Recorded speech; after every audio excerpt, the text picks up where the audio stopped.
Custo de vida, emprego e desemprego, cesta básica, tarifas públicas, salário mínimo. Agora, na Brasil Atual, a análise do DIEESE.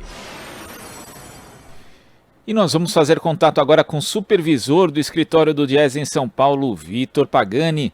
Bom dia, Vitor. Bom dia, Glauco. Vitor, o estado de Goiás anunciou na última segunda-feira uma redução da alíquota do ICMS aplicada a combustíveis, energia e comunicação.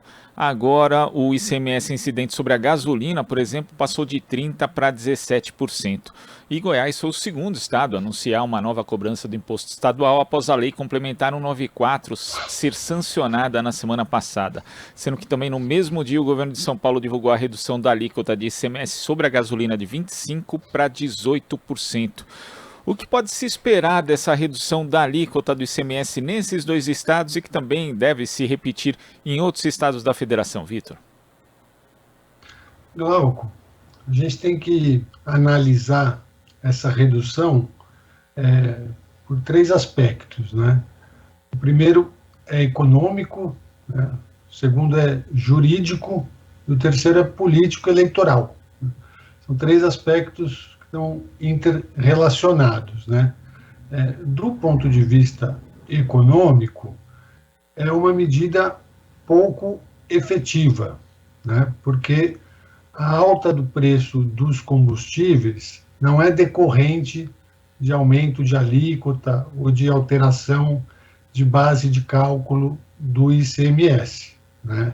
A gente sabe que a alta do preço dos combustíveis é consequência da política econômica do governo Bolsonaro, né? Mais especificamente da política de preços da Petrobras, né? A política de paridade de preços de importação, né, de paridade de preços internacionais, que atrela o preço dos combustíveis derivados de petróleo no Brasil à questão cambial, né, ao preço do dólar e ao preço do barril do petróleo em nível internacional, né. Então, essa medida ela é pouco efetiva porque novos aumentos de preço do combustíveis da Petrobras podem torná-la, inclusive, inócua, né? Porque esses preços podem voltar a serem reajustados, né? E também nada garante que essa redução tributária, né, ela seja repassada para o consumidor final, né? Então, a gente não tem como garantir que a redução vai chegar na bomba do posto de gasolina, né? Porque a gente sabe que nem sempre esse mercado ele é concorrencial, né? Então, é possível que tanto os distribuidores quanto os postos se aproveitem disso para aumentar as suas margens de lucro, né? Então, no aspecto econômico, é uma medida pouco efetiva, né?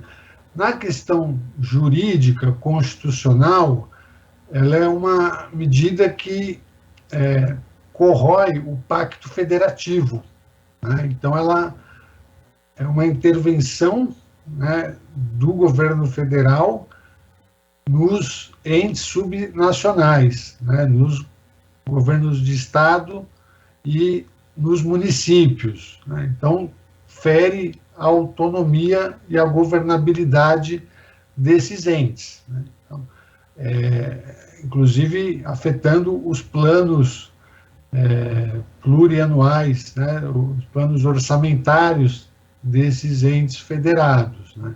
Então, há um questionamento jurídico se a medida não precisaria passar por aprovação das assembleias legislativas, né?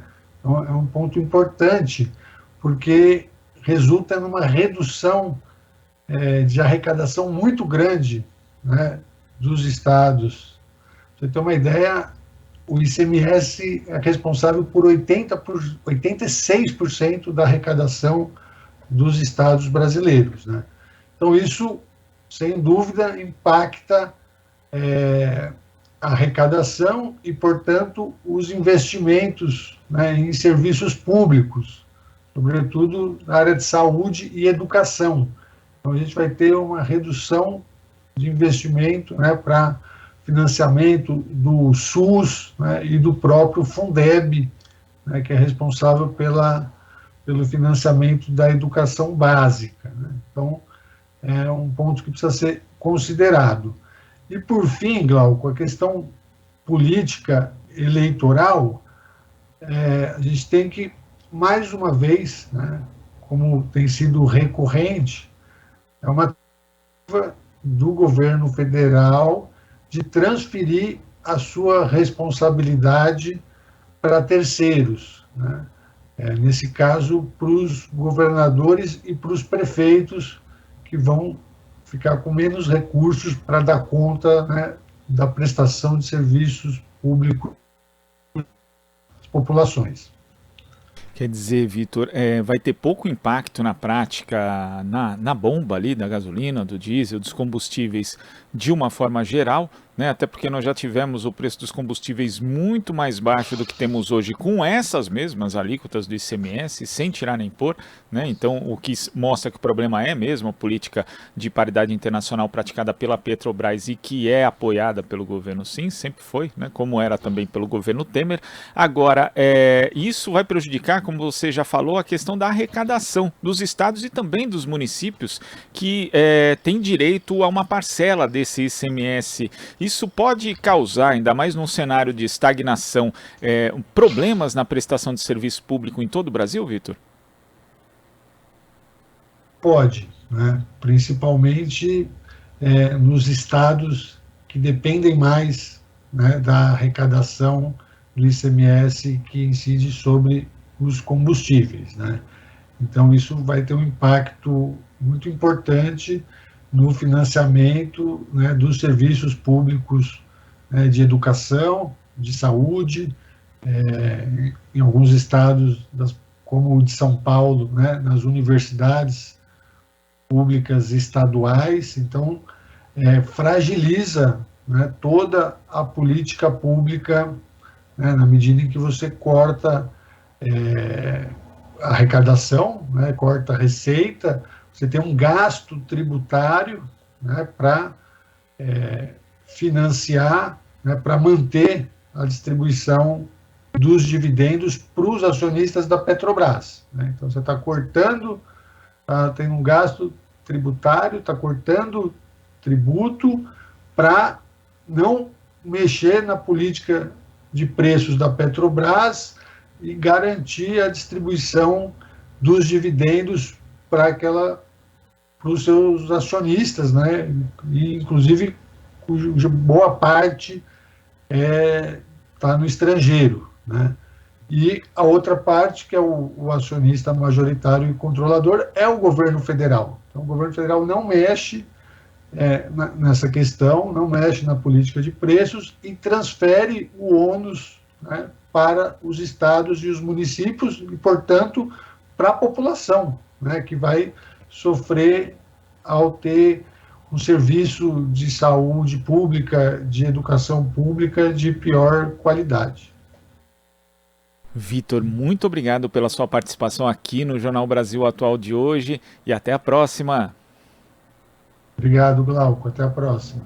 Conversamos aqui com o supervisor do escritório do Diese em São Paulo, Vitor Pagani. Aqui você ouve as notícias que os outros não dão. Jornal Brasil Atual.